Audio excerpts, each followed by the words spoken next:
Finalmente, meus irmãos, chegamos ao final de mais um ano. 2023 veio e trouxe consigo muitas alegrias. Eu tenho certeza que se você parar para refletir um pouco a respeito da sua vida, de tudo aquilo que o Senhor proporcionou a você na sua caminhada, você certamente dirá que 2023 foi um ano onde mais uma vez o Senhor e a sua fidelidade te acompanharam. Onde mais uma vez você testemunhou o cuidado de Deus, apesar das adversidades do mundo. Mas nós também sabemos que muitas pessoas enfrentaram um ano difícil. Talvez você também enfrentou um ano que você considera que tenha sido um ano difícil. Afinal de contas, muitas coisas mudaram. Talvez muitas realidades não aconteceram conforme você gostaria que acontecesse. Mas o fim do ano, e eu acho que vocês vão concordar comigo, é sempre um momento onde nós começamos a refletir mais. Sempre que vai chegando ali novembro, nós começamos com as festas de confraternização das empresas, nós começamos com as conversas nas famílias a respeito da ceia de Natal, na ceia do Ano Novo, e é um momento de reflexão. Esse ano foi um ano onde muitas famílias se dividiram, meus irmãos. Muitas famílias se dividiram por diversas questões. Mas o final do ano é um momento onde, geralmente, nós somos atraídos a refletir a respeito das coisas que nós, ao longo dos outros dias do ano, geralmente esquecemos. Ou geralmente colocamos na gavetinha, né? Que nós desejamos esquecer. Nós sabemos que o fim do ano é um momento onde muitas promessas são feitas. Muitos votos são colocados diante de Deus e diante das pessoas. Nós sabemos que muitos são levados, talvez até de maneira coercitiva, talvez obrigados a serem gratos por muitas coisas diante da sociedade. A gente vê nas redes sociais um movimento grande de pessoas colocando textos de gratidão. Nós sabemos que as redes sociais não expressam a realidade. Nós sabemos que o que a gente vê no Instagram ou em qualquer outra realidade social não é, na maioria das vezes, aquilo que nós encontramos na vida real. E como eu disse a vocês, muitos estão postando agora textos de gratidão, fotos de celebração por tudo aquilo que viveram no ano, mas se esqueceram de coisas extremamente importantes. Ou, como eu disse a vocês, ainda continuaram trazendo divisões às famílias. Ainda continuaram rejeitando aquilo que não queriam mexer ou não queriam resolver durante todo o ano. Mas o fim do ano é forçadamente o momento onde nós somos lembrados dessas coisas que a gente quer esquecer. É um momento também, como eu disse a vocês, onde as pessoas estão aí reprogramando a sua vida para o próximo ano. Talvez pensando a respeito das coisas que elas gostariam de fazer no ano de 2024. Daquilo que elas querem acertar no ano de 2024 e que não acertaram no ano de 2023. Muitos vão voltar para a academia no ano de 2024, já disseram. Muitos talvez vão começar a aprender um novo idioma, talvez fazer uma transição de carreira. São diversas as situações que eu poderia colocar para vocês aqui. Mas a verdade é que, no fim, no fundo da realidade do nosso ser, nós raramente somos verdadeiramente gratos e raramente nós somos verdadeiramente esperançosos com a realidade do porvir. Dificilmente, se nós fôssemos colocar nas redes sociais a honestidade dos nossos corações, como só nós e o Senhor conhece, certamente não seria um lugar de muita gratidão ou de muita esperança. Na verdade, muitas coisas brotariam dos nossos corações.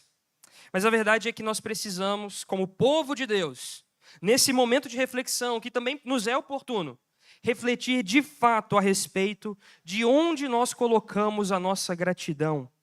Onde está a nossa fé e a nossa esperança para o que há de vir?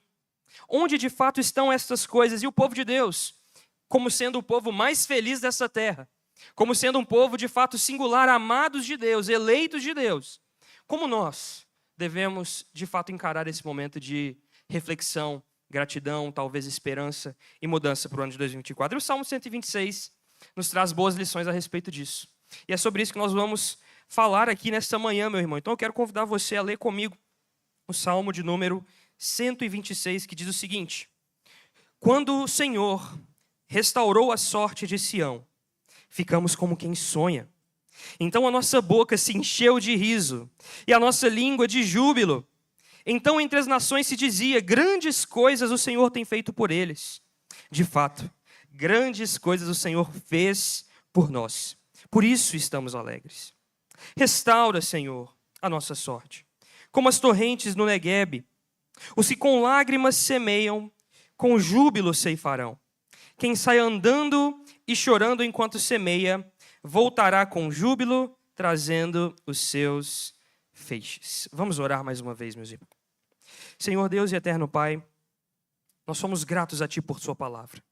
Gratos porque o Senhor nos conduz a partir dela, Pai, a sermos transformados pela ação do Teu Santo Espírito. E pedimos a Ti, Pai, nesta manhã, que nós sejamos lembrados, que nós sejamos exortados, que nosso coração se encha de esperança, que nós possamos nos arrepender também daquilo que não deveríamos ter feito, Senhor, a partir da Tua palavra.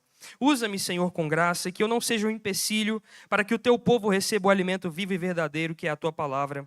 Essa é a nossa oração no nome santo e precioso de Jesus. Amém. Amém. Meus irmãos, o Salmo 126 é um salmo conhecido. Talvez você já tenha lido diversas vezes, ou talvez você conhece essa expressão clássica que muitos vão dizer em suas orações, ou que, se você cresceu dentro da igreja, talvez você já ouviu em algum momento, né? Quando o Senhor restaurou a nossa sorte, ficamos como quem sonha. Geralmente estas frases, estas palavras saltam aos nossos olhos diante desse salmo. E esse salmo ele tem um motivo muito especial por ser como ele é. Ele faz parte de um grupo de salmos conhecido como salmos de peregrinação, salmos de romagem ou ainda salmos da subida ou da ascensão. O que significa isso, meu irmão? Este salmo ele faz parte de um grupo de aproximadamente 15 a 17 salmos e eles são considerados cânticos, momentos de salmodia, momentos de poesia que eram entoados a Deus, nos momentos onde o povo de Israel, o povo de Deus, subia das suas cidades em direção a Jerusalém. E isso era feito anualmente, devido às festas que nós já sabemos que os judeus celebravam com muita certeza, as festas dos pães ázimos, a festa do Pentecostes ou as festas das semanas, a festa dos tabernáculos e outras diversas festas, inclusive a Páscoa. Nesse momento de peregrinação, de jornada da sua cidade natal até Jerusalém, até o templo, até o lugar onde de fato eles poderiam adorar, porque o templo simbolizava e significava a presença do próprio Deus com o seu povo. Nesse caminho, neste momento de subida, eles não faziam isso de qualquer maneira, eles faziam isso adorando ao Senhor. Sejam aqueles que estavam caminhando sozinhos, ou aqueles que estavam caminhando em família, cantavam e entoavam louvores ao Senhor, e nós não sabemos, meus irmãos, quem é o autor do Salmo 126. Mas nós sabemos que provavelmente, pela forma como ele começa, como ele diz aqui nos primeiros 4 versos, provavelmente esse texto, este salmo foi escrito em um momento onde o povo de Israel estava retornando do seu cativeiro. E o cativeiro em questão é o cativeiro babilônico, que durou durante 70 anos. O momento onde o povo estava disperso, onde a terra de Israel estava arrasada. E nesse momento, meu irmão, quando o povo começa a retornar, eles começam a perceber que algo está sendo feito da parte de Deus. E o Salmo 126 apresenta para nós esse momento simbólico e extremamente importante na história do povo de Deus, quando eles começam a retornar a Israel. E esse retorno, meu irmão, não se deu de uma vez só, como, por exemplo, nós estamos acostumados a pensar no Êxodo, quando saíram do Egito, saiu aquela multidão de pessoas juntas, de uma mesma cidade, uma mesma nação, em direção a um novo lugar, no sentido que nós vivemos aqui, que nós vemos no texto. Provavelmente o cativeiro babilônico se deu em etapas, a saída do povo do cativeiro se deu em etapas, durante um período de tempo.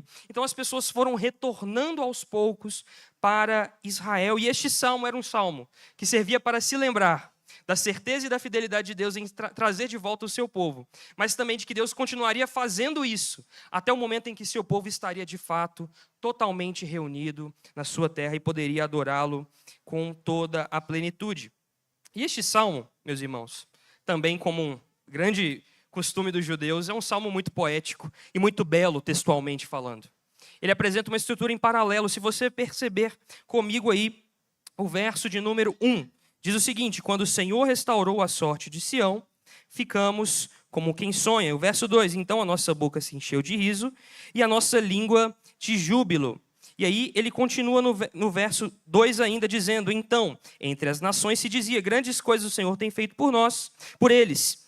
E no verso 3, de fato, grandes coisas o Senhor fez por nós e por isso estamos alegres. Se você perceber, a estrutura do Salmo é uma estrutura em paralelo. Ele fala algo no início, ele repete isso de uma outra maneira, em outras palavras, depois, novamente, reafirma esta realidade. E você começa a perceber isso, fica muito mais claro quando você vê o versos 5 e 6. Quando você vê que é basicamente sinônimos sendo utilizados para expressar a mesma ideia. Os que com lágrimas semeiam, com júbilo ceifarão. Quem sai andando e chorando enquanto semeia, voltará com júbilo, trazendo os seus feixes. Essa estrutura poética, meu irmão, é conhecida como quiasmo.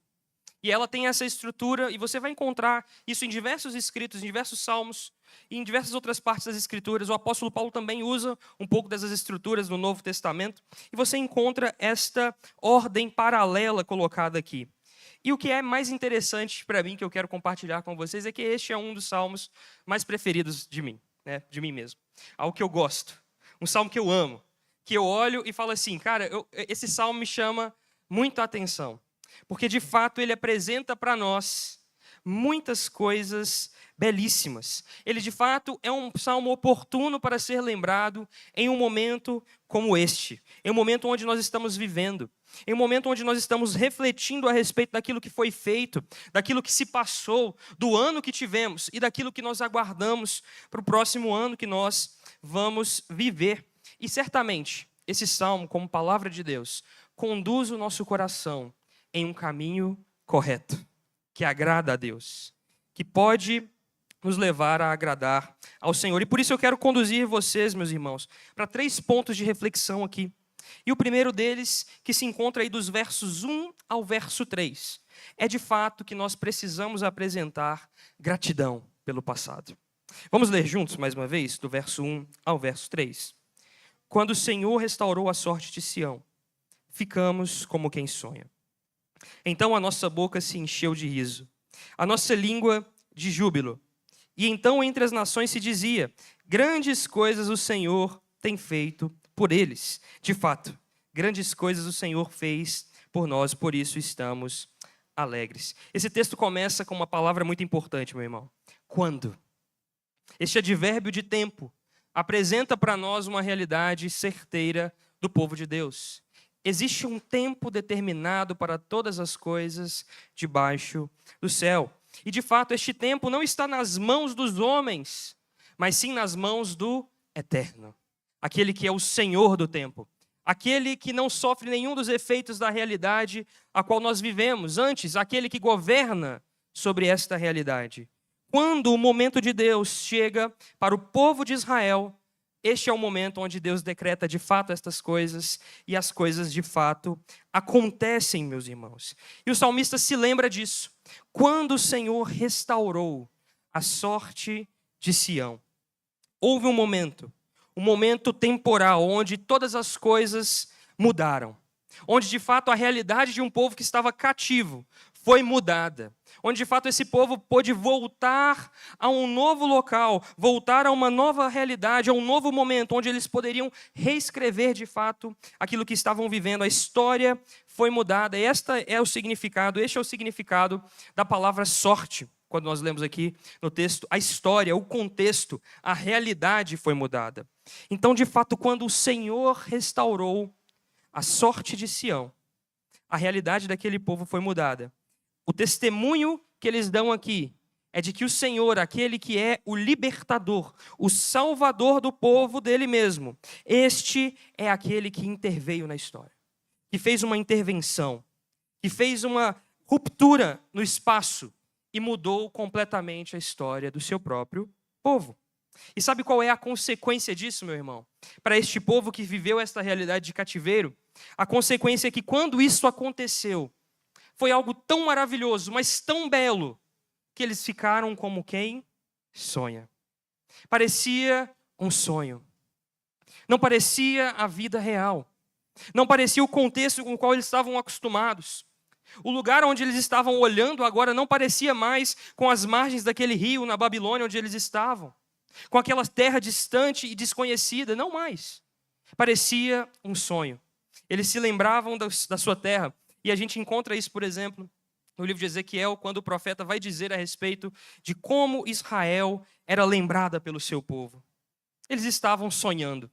Poderia de fato ser um momento de mudança. E o que aconteceu, meu irmão, é que quando Deus opera realidades transformadoras na vida do seu próprio povo, quando Deus rompe a história e intervém na realidade do seu próprio povo, todas estas coisas conduzem o povo de Deus a um momento de júbilo, alegria, celebração, que são indizíveis, que são incomparáveis, porque eles sabem que é o Senhor deles, o Deus deles, aquele que nos amou, este é que operou um milagre ou um sinal glorioso. Portanto, meu irmão, João Calvino vai dizer o seguinte a respeito desse texto: sempre que Deus opera por meios ordinários, os homens, pela malignidade da sua natureza, exercem geralmente a sua esperteza inventando várias causas para o livramento operado, a fim de obscurecer a graça de Deus. Mas o regresso do povo hebreu do cativeiro babilônico, tendo sido um milagre de tal magnitude que era suficiente para anular e confundir todos os pensamentos dos homens, nos compele a imaginar que foi uma obra magistral de Deus. E de fato, o ser humano vai buscar meios para pensar a respeito do seu próprio passado ou da sua própria história, daquilo que aconteceu a ele, buscando saber qual foi o seu protagonismo nessa realidade. Talvez você olhe para o ano que passou de 2023, talvez você olhe para a sua história e comece a pensar: em que momento aqui eu fui o protagonista da minha história? Em que momento aqui eu construí algo? Em que momento aqui eu fiz algo acontecer?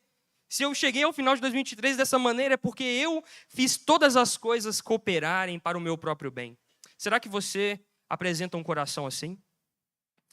Ou será que o seu coração é como o do povo de Israel? Ao perceber a ação de Deus, declara: o Senhor nos libertou. O Senhor operou grandes coisas na nossa vida. O ano de 2023 foi um ano bom, apesar de todos os pesares, mas a certeza é que o Senhor estava conduzindo a minha história e me trouxe até hoje. Será que você olha para a sua história, para o passado, com gratidão, sabendo que é o Senhor que opera sinais e prodígios na sua vida? Será que você olha para o seu passado e para a sua história, sabendo que é o Senhor que rompeu todas as realidades que talvez você pensava que não poderiam ser rompidas e transformou de fato e trouxe você até este momento? Será que você se alegra com júbilo? Será que você está como quem sonha, percebendo o cuidado de Deus ao longo de todo o ano de 2023 sobre a sua vida e sobre os seus familiares, sobre os seus amigos? Será que a sua realidade é a mesma realidade do povo que celebrava com júbilo, que tinha a boca cheia de riso, que a língua deles proclamava louvores com júbilo? Será que você chega ao final de 2023 com um coração grato, sabendo que Deus fez todas as coisas durante todo esse ano?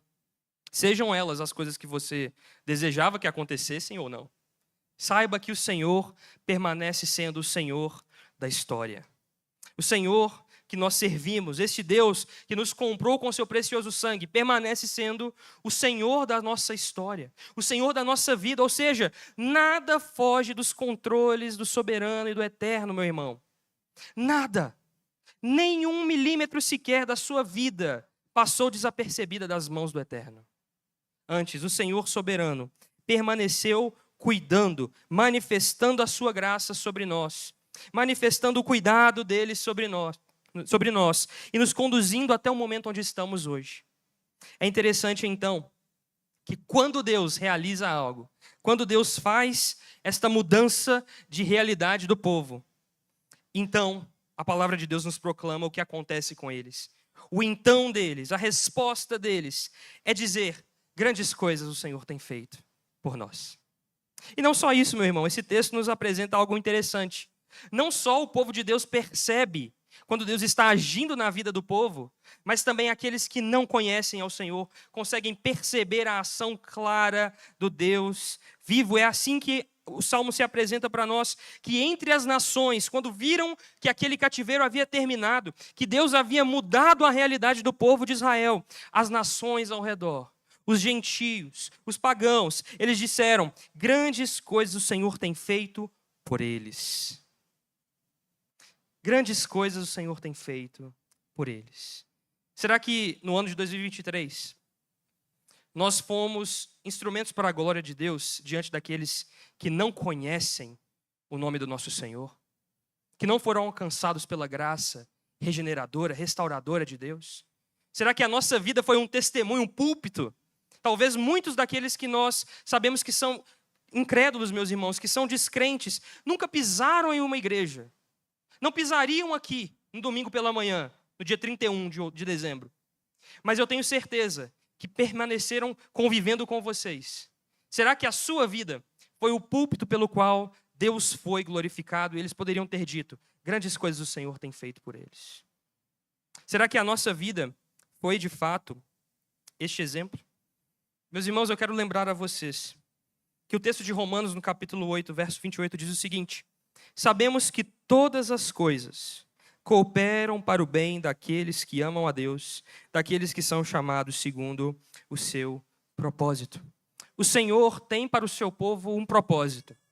O propósito de Deus para o povo de Deus é que eles sejam conformados à imagem de Jesus Cristo. Que o nosso coração seja igual ao coração de Jesus. E sabe de uma certeza que você tem que ter e guardar no seu coração com toda a expectativa e esperança, meu irmão, é que Deus fará todas as coisas necessárias para que você seja parecido com Jesus. Isso seja bom ou isso seja ruim. Sejam coisas boas, sejam coisas ruins, sejam coisas agradáveis ou desagradáveis. Tenha certeza que se você pertence ao Senhor, se você está nas mãos do Salvador, se você está nas mãos daquele que vive, Deus fará todas as coisas cooperarem para que você seja parecido com Jesus. Saiba disso, guarde isso. Portanto, tendo isso em mente, tendo isso no nosso coração, como é que você olha para o ano de 2023 que passou? Como é que você percebe a condução do Senhor na sua história? Como é que você percebe o cuidado e a direção, a santificação do Espírito que está sendo operada no seu coração? Eu espero muito que você chegue hoje e perceba: de fato o Senhor está operando em mim uma grande obra. De fato eu estou deixando para trás os meus pecados. De fato eu estou me arrependendo das práticas ruins. De fato eu estou mudando a minha vida. De fato eu estou percebendo que o Senhor está transformando a minha mente. De fato, eu já não penso mais a respeito dos outros como eu pensava. De fato, eu consegui aprender mais da palavra de Deus, conhecer mais ao Deus que me ama. Eu espero que você chegue ao final de 2023 dessa maneira, meus irmãos. Mas tenha certeza de que tudo o que passou foi conduzido pelas mãos do Eterno. E certamente nós podemos dizer, olhando para o 2023 com gratidão, exercite o seu coração com gratidão, sabendo que grandes coisas o Senhor tem feito por nós. E isso deve trazer a nós alegria. Meus irmãos, e mais? Simplesmente quando olhamos para a nossa história, pensamos ou podemos ser levados a pensar que tudo se resume a nós. Que tudo se resume àquilo que nós vivemos em 2023. Mas eu quero te convidar a olhar para um tempo mais longínquo ainda. O Salmo diz que quando o Senhor restaurou a sorte de Sião, Sião era o monte, meus irmãos, que ficava o templo de Israel. Este era o nome dado àquele monte. Mas eu quero chamar a sua atenção para que você olhe para um outro monte, um monte chamado Calvário. No Calvário, Deus mudou a sorte da humanidade. No Calvário, Deus mudou a situação desta humanidade que estava caída e perdida. Deus mudou a nossa sorte naquele monte onde o Senhor mesmo morreu a nossa morte, assumiu a forma de servo, viveu a nossa vida, morreu a nossa morte, pagou um preço de sangue por nós. Ali, a nossa sorte foi mudada. No Calvário, quando olhamos para trás, percebemos que ali foi onde todas as coisas foram reescritas. Foi ali que o nosso escrito de dívida foi rasgado. Foi ali que a nossa vida foi transformada para sempre. Foi ali que nós recebemos júbilo e nós ficamos como quem sonha. Olhe para a sua vida tendo a certeza de que nada se resume a você mesmo. Embora o seu ano de 2023 tenha sido bom ou ruim, nada se resume a isso. Mas olhe para o Calvário. Olhe para o monte onde estava a cruz de Cristo. Olhe para aquele momento na história onde Deus inverte a realidade do mundo, de maneira que ali você saiba que a sua sorte foi mudada. A sua vida foi mudada. Essa deve ser a nossa percepção. E nós sabemos, meus irmãos, que nutrir um coração grato não é fácil. Diante de momentos como vivemos, sejam eles bons ou ruins, nos lembrarmos de agradecer ao Senhor não é fácil. Por isso, nós somos encorajados pelas Escrituras a vivermos uma vida de gratidão, dando graças a Deus por todas as coisas que vivemos, por tudo aquilo que você viveu. Então, saiba disso, olhe para o passado com gratidão. O segundo ponto, meu irmão, olhe com esperança para o futuro. E nós percebemos isso quando no Salmo de número 126, no verso de número 4, o salmista diz o seguinte: restaura, Senhor, a nossa sorte, como as torrentes no Neguebe. Meu irmão, a partir daqui o Salmo muda um pouco de toada. Antes eles estavam refletindo a respeito daquilo que o Senhor havia feito, de um feito poderoso no passado, de algo que havia sido estabelecido pelo Senhor em um tempo passado. Mas agora o Salmo se transforma em uma oração ao Senhor pelo tempo presente, aguardando uma expectativa para o que há de vir. E esta oração, ela começa dizendo o seguinte: restaura, Senhor, a nossa sorte, como as torrentes no Neguebe. Existe aqui então uma oração fervorosa feita com uma expectativa sincera depositada no Senhor. Os israelitas estavam voltando, meus irmãos. Mas havia muitas coisas a serem feitas antes que Israel pudesse dizer: nós fomos restaurados totalmente. Se lembre, Jerusalém estava destruída. Era necessário que os muros fossem reconstruídos. Jerusalém não tinha templo.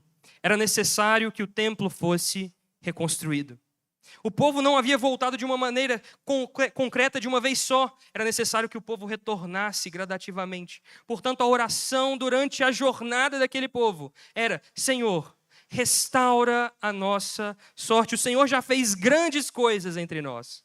Mas, Senhor, continua restaurando as nossas vidas, continua restaurando o seu povo. Israel precisava ser reconstruído. E o interessante, meu irmão, é que essa oração ela vem acompanhada de uma figura muito bela. Quando ele diz: restaura, Senhor, a nossa sorte como as torrentes no Neguebe. Meu irmão, essa região de Israel é uma região desértica. A região sul de Israel é conhecida por seus desertos. Ali é uma região seca, árida.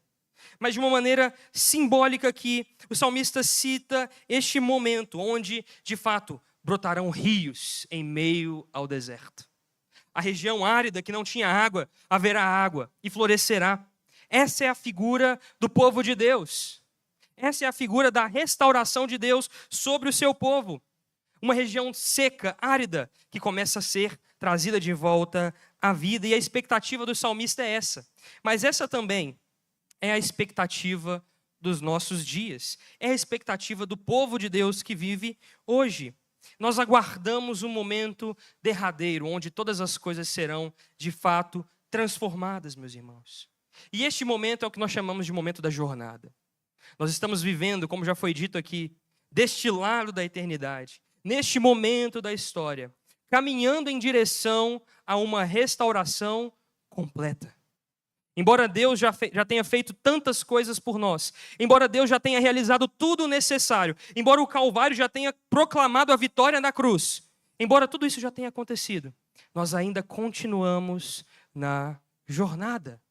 E essa jornada, ela é como um deserto árido. Ela é o momento onde nós nos encontramos com a escassez. É o momento onde o povo de Deus deve se manter em oração, suplicando ao Senhor para que o Senhor restaure a sorte do povo de Deus, fazendo assim jorrar rios em meio ao deserto.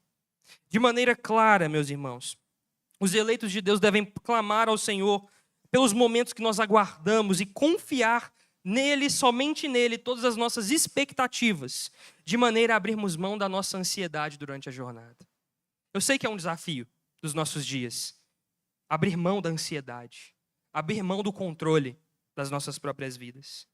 Mas a verdade é que este Deus que fez grandes coisas na história, este Deus que fez grandes coisas por nós, Ele é conhecido por nós e nós somos conhecidos por Ele. Nós temos um relacionamento real com o Senhor. Isso significa que nós conhecemos o caráter do nosso Deus. O Deus que prometeu fazer grandes coisas e mudar a sorte do teu povo. Este mesmo Deus que fez grandes coisas continuará fazendo até o último dia.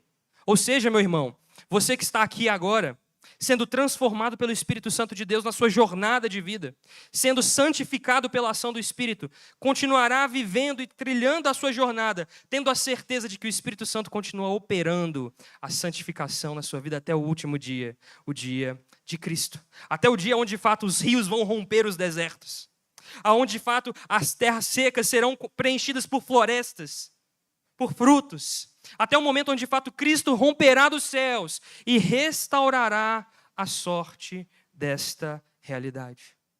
Até este dia, tenha certeza de que você está sendo cuidado e conduzido pelo Senhor. Permaneça em oração. Ore e use a oração, meu irmão, como uma arma poderosa contra a ansiedade durante a jornada. Digo isso para vocês como testemunho próprio aqui, meus irmãos. Ansiedade é algo que nos afeta a todos de alguma maneira.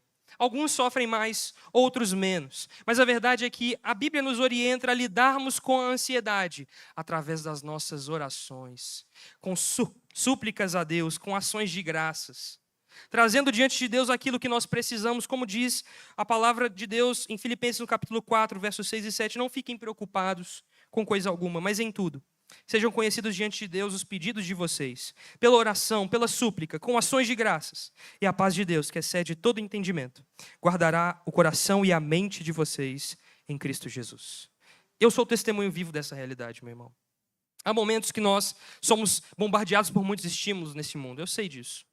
Há momentos que nós precisamos parar, silenciar tudo o que está gritando ao nosso redor e entrarmos em um momento de secreto com o Senhor. E nesse momento, meu irmão, houve um dia onde eu estava me preparando para a oração durante a manhã. E eu, enquanto falava com o Senhor, eu falava: Senhor Deus, abençoe o fulano. E eu me lembrava, eu tenho que mandar uma mensagem para o fulano. Senhor, abençoe aquela situação. Nossa, eu tenho que ligar para saber se está tudo certo. Senhor, eu preciso resolver essa questão aqui. Não, eu preciso ainda comprar carne no supermercado. Coisas da vida que começam a bombardear o nosso coração e a nossa mente durante esses momentos. Talvez você se identifique comigo. Meu irmão, naquele momento, meu coração se encheu de tristeza, porque eu pensei: eu estou desprezando a presença do meu Senhor. Com tantas preocupações, tantas coisas estão na minha mente. E eu me lembrei, o Espírito Santo trouxe à minha mente este texto. E eu me lembro que eu proclamei este texto em voz alta na minha casa. E comecei a colocar diante de Deus todas estas questões que estavam usurpando lugar em meu coração e em minha mente. E eu me lembro que, de fato, houve um momento até muito simbólico, onde uma brisa suave soprou sobre a minha casa. Estava um calor naquele período de muito calor que passamos aqui em BH. E uma brisa suave soprou durante aquele momento, na minha vida ali, naquele momento. E eu percebi que a paz de Deus encheu meu coração. E eu me lembro que, diante disso, eu comecei a orar e a agradecer ao Senhor por tudo que Ele havia feito. Despreocupando, limpando o meu coração da ansiedade, de maneira a experimentar de fato a paz de Deus que excede todo entendimento. Quero te encorajar a fazer a mesma coisa. Durante os seus momentos de oração, tire tudo aquilo que está no lugar do Senhor no seu coração.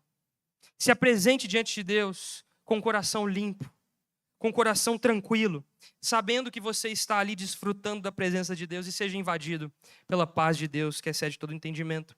Essa é a forma como nós devemos lidar com a nossa expectativa para o futuro, com a esperança e com oração, sabendo que nós aguardamos o momento de redenção que está próximo, meu irmão. Como também o apóstolo Paulo vai dizer em Filipenses no capítulo 3, ele diz o seguinte: a nossa pátria está nos céus, onde também aguardamos o Salvador, o Senhor Jesus Cristo, o qual transformará o nosso corpo de humilhação para ser igual ao corpo da sua glória, segundo a eficácia do poder que ele tem de até subordinar a si todas as coisas.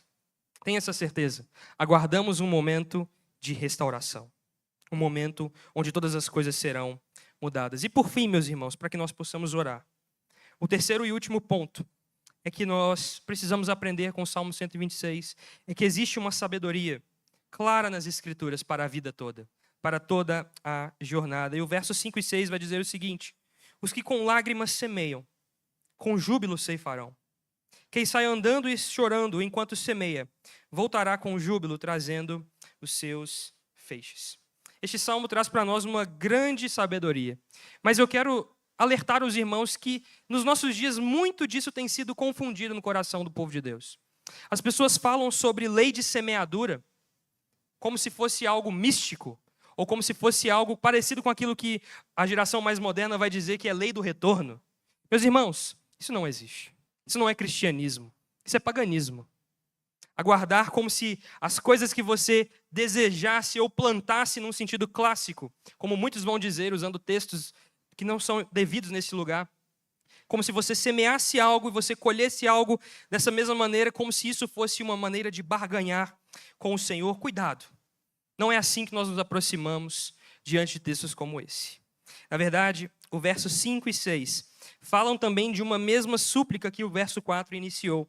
Existe uma certeza clara, são duas imagens colocadas diante de nós, de uma certeza clara que nós de fato participamos durante a jornada. Existe de fato uma jornada que nós como povo de Deus trilhamos. Mas a verdade, meu irmão, é que se você ler este texto atentamente, você perceberá que durante a jornada, seja ela com tristeza, aqueles que estão semeando voltarão colhendo com júbilo, não por seus feitos, não por sua obra maravilhosa, não por aquilo que eles semearam como boas sementes, não pelas sementes que eles julgam ser boas, que eles estão semeando ao seu redor. Não, meus irmãos. A colheita é garantida não por conta do semeador, mas por conta daquele que é o provedor de todas as coisas. A verdade é que só existe uma colheita alegre e jubilosa aqui no Salmo, porque o Senhor mesmo é que dará ao povo dele esta colheita, e não pelas nossas próprias obras, não pela nossa mão. Cuidado com esta dita lei da semeadura que muitos tentam aplicar nas suas próprias vidas, e se esquecendo de que, de fato, o que importa é onde está o nosso coração, e o nosso coração deve estar no Senhor, porque Ele mesmo é o provedor, é Ele quem dá as nossas condições. Não só Ele dá também, não só a colheita, mas também nos deu as sementes para que pudéssemos semear. E, meu irmão, de fato aqui, o verso 5 e 6 apresentam uma realidade de que o povo de Deus está durante um momento trabalhando. Existe um labor a ser feito. Existe aqui um labor a ser feito em meio a lágrimas e sofrimentos. E aquele povo daquela época entendia isso de uma maneira muito simples, meus irmãos. O cativeiro era este momento de semeadura. Eles estavam semeando com lágrimas, com choro. Estavam deixando Jerusalém, estavam indo em direção a um lugar desconhecido. Mas eles sabiam que Deus mesmo, aquele Deus que os guardou, que os tirou do Egito, este mesmo Deus que se diz Deus deles, Ele mesmo restauraria todas as coisas e os traria de volta para uma colheita. E de fato, meus irmãos, durante todo o período do cativeiro, as promessas feitas pelos profetas, feitas por Deus por meio dos profetas, como por exemplo o profeta Jeremias, que dizia muito a respeito do retorno do povo a Israel, essas promessas enchiam o coração do povo. De fato, eu quero lembrar a vocês o seguinte: nós vivemos neste mundo, em meio a essa jornada da nossa vida, muitas vezes não, com certeza, sempre trabalhando. Existe um labor a ser feito. Existe algo a ser feito. Deus nos chamou para uma vida de atividade, de fato, aqui. Nossa comissão foi dada pelo nosso Senhor de pregarmos o Evangelho a toda criatura. E, de fato, nós precisamos viver fazendo isso. Viver caminhando com fé, com gratidão pelo que passamos e que vivemos. Olhando para o futuro com expectativas no Senhor, através de oração e com esperança. Mas sabendo que o Senhor mesmo é aquele que garante que a nossa jornada ela é bem-sucedida, ainda que ela seja feita em meio a lágrimas e choro. Saiba disso. A sua jornada, ainda que ela está sendo trilhada aqui durante este momento, durante esses dias, semeando através de choros, através do sofrimento que nos acompanha, meus irmãos. O sofrimento faz parte da realidade humana. Todos nós sofremos em alguma medida. E isso nos acompanha durante toda a nossa jornada. Mas tenha uma certeza de que a colheita ela é garantida. Não por aquilo que você faz. Não porque você tem sementes de boa qualidade. Mas porque é o Senhor mesmo que está conduzindo este processo. E a palavra de Deus nos lembra isso em Apocalipse no capítulo 21, verso 4 e 5. Que diz o seguinte: Ele lhes enxugará dos olhos toda a lágrima. E já não existirá mais morte. Já não haverá luto, nem pranto, nem dor, porque as primeiras coisas passaram. E aquele que está sentado no trono disse: Eis que faço novas todas as coisas. A verdadeira colheita, meu irmão, como muitos vão dizer, não é material. Não é por uma oferta de gratidão pelo ano que passou que você vai colher muito. A verdadeira colheita não é aqui ou agora, mas ela é na realidade vindoura, no reino completo do nosso Senhor e Salvador Jesus Cristo.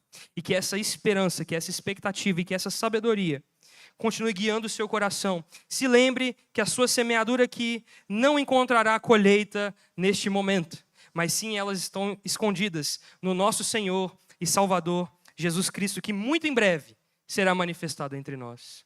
E muito em breve nós contemplaremos o Senhor face a face. Cristo mesmo é este que saiu semeando ao pranto, ao choro.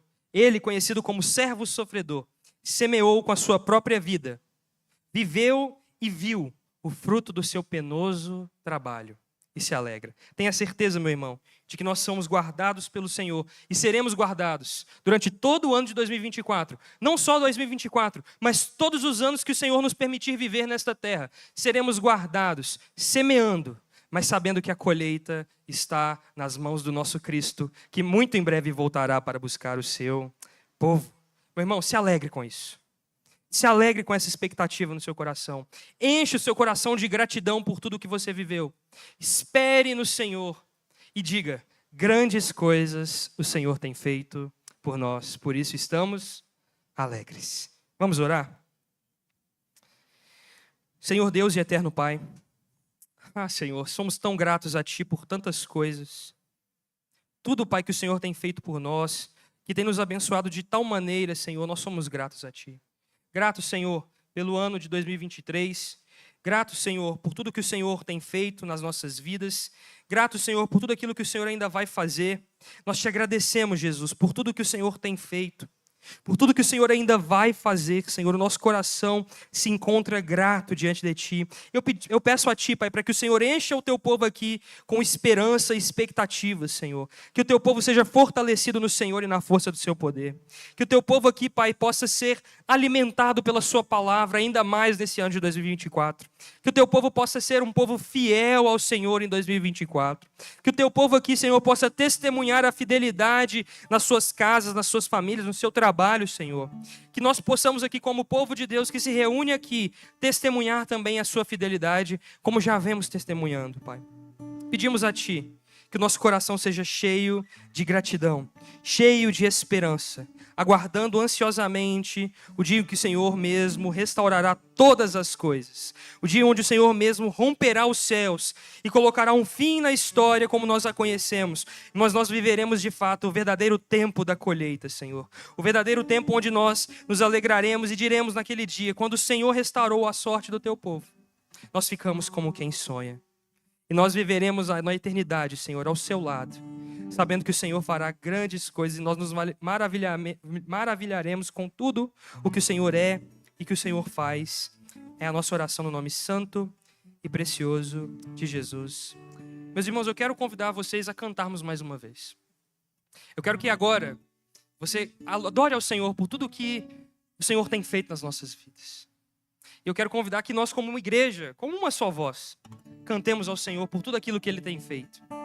Nós agradeceremos ao Senhor pela fidelidade dEle. Nesse momento, tenha um momento de oração silenciosa, mas cante ao Senhor. Que esta canção seja a sua oração, se lembrando da fidelidade do Senhor, do cuidado do Senhor.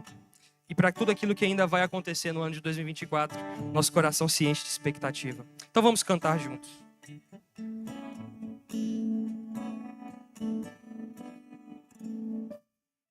Tudo que tens feito, tudo que vais fazer,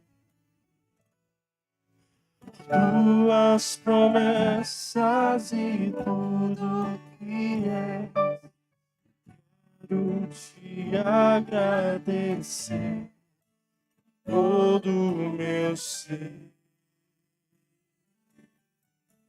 Tudo que tens feito, tudo que tens feito, tudo que vais fazer, tuas promessas e tudo que és, te agradecer, todo o meu ser. Vamos declarar isso com força. Te agradeço, Te agradecemos, Jesus.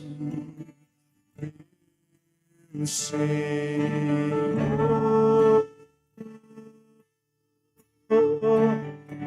Te agradeço, Senhor.